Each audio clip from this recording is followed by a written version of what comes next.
Assalamualaikum warahmatullahi wabarakatuh. Alhamdulillahirabbil alamin.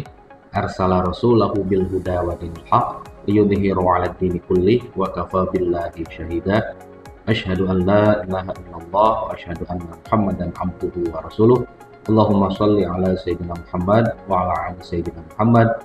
Rabbi shrah li sadri wa yassir li amri wahlul 'uqdatam min lisani yafqahu qawli, amma ba'd. Pertama-tama marilah kita bersama-sama selalu memanjatkan puji dan syukur kehadirat Allah Subhanahu wa taala atas segala nikmat karunia yang telah dilimpahkan kepada kita, terutama nikmat iman dan Islam, kesehatan dan juga kebaikan. Salawat dan salam tak lupa semoga selalu tercurahkan kepada junjungan kita Rasulullah Muhammad SAW. Dan semoga tentunya kita semua mendapatkan syafaat beliau fid din wa dunya hatta akhirat. Allahumma amin. Pemirsa channel YouTube Alif Lukmanul Hakim, yang saya hormati dan banggakan. Pada kesempatan kali ini saya ingin berbagi sebuah tema yang sangat kekinian sekali, yang sangat update sekali, berjudul self healing ala Gen Z, ya. Bagaimana Islam menjawab keresahan jiwa terutama di kalangan Gen Z. Hari ini, ya, kita sangat tahu bahwa Gen Z itu tidak hanya adaptif, ya, dan juga mampu menggunakan teknologi, melek teknologi dengan sangat luar biasa, tapi juga di satu sisi, ya, mereka juga mengalami keresahan, terutama dalam hal kejiwaan. Kita tahu bahwa generasi Z yang lahir di rentang waktu tahun 1997 sampai 2012 itu menghadapi tekanan yang luar biasa di era digital ini, ya.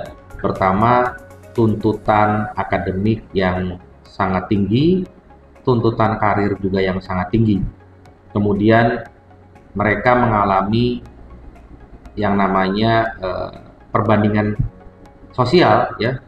Di media sosial mereka mengalami yang namanya mereka melihat orang lain, ya, begitu luar biasa dengan segala macam atributif yang dimiliki di media sosial, dan mereka ingin mengikuti atau mereka terpaksa untuk harus mau update dan ikut, ya, meniru seperti itu. Ini problem, ya. Kemudian juga mengalami krisis identitas dan juga kehilangan arah hidup, ya. Dan juga yang paling pasti adalah rasa kesepian meski dikelilingi banyak orang, ya, karena sekarang cenderung seolah-olah mungkin punya banyak teman, tapi itu teman virtual atau teman dunia maya, tapi ternyata memiliki rasa kesepian dalam keseharian, ya. Oleh karena itu banyak di antara generasi Z itu, Gen Z, itu mencari solusi melalui self healing, misalnya meditasi, ya, bahkan retreat, ya. Tapi pertanyaannya, bagi kita seorang muslim dan muslimah, apakah Islam punya solusi terhadap hal ini? Saya jawab, dan bisa kita jawab, iya. Islam punya konsep tentang penyembuhan jiwa. Islam itu adalah agama yang sangat memperhatikan kesehatan jiwa atau kesehatan mental. Dalam Al-Quran, Allah Subhanahu wa Ta'ala berfirman, Quran Surat Ar-Ra'd ayat 28, Ala bidzikrillahi tatma'innul qulub. Ketahuilah, hanya dengan mengingat Allah hati itu menjadi tenang. Ayat ini adalah dasar dari self-healing yang Islami, teman-teman sekalian. Ketenangan sejati itu datang dari hubungan yang kuat secara vertikal dengan Allah, Tuhan Yang Maha Esa. Dan kita bisa melihat bahwa ada praktek self-healing dalam Islam, ya, yang kita bisa elaborasikan berikut ini. Beberapa bentuk self-healing yang diajarkan dalam Islam adalah yang pertama tentunya sholat dan zikir, ya. Kita tahu bahwa sholat itu inna sholata tanha anil fahsya'i wal munkar. Sholat itu menghindarkan kita, menjauhkan kita dari perbuatan keji dan mungkar. Dan dalam sholat itu penuh dengan kalimat-kalimat zikrullah, penuh dengan kalimat-kalimat thayyibah. Jadi kita sekalian sholat, kita juga berzikir kepada Allah, dan pasca sholat atau ba'da sholat, kita juga bisa melakukan zikrullah lanjutan dengan membaca kalimat-kalimat thayyibah. Jadi ibadah bukan hanya kewajiban, tapi juga terapi jiwa.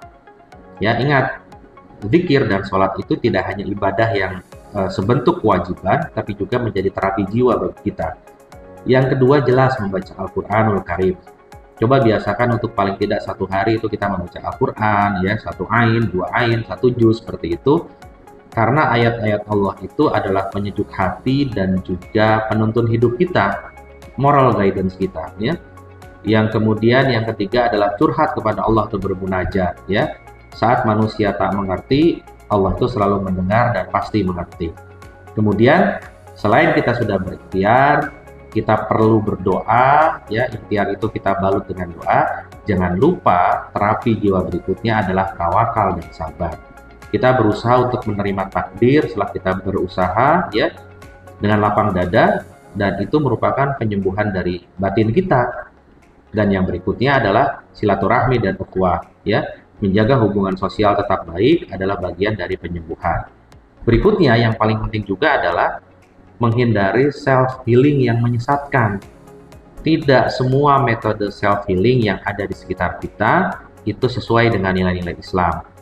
Beberapa praktik yang terkait dengan meditasi itu juga banyak unsur-unsur yang memiliki afirmasi yang terlalu berlebihan, atau kemudian banyak tren-tren spiritualitas yang juga tidak punya dasar syariah yang baik, ya. Itu berbahaya bagi kita kalau kita tidak tahu fondasi dan dasarnya.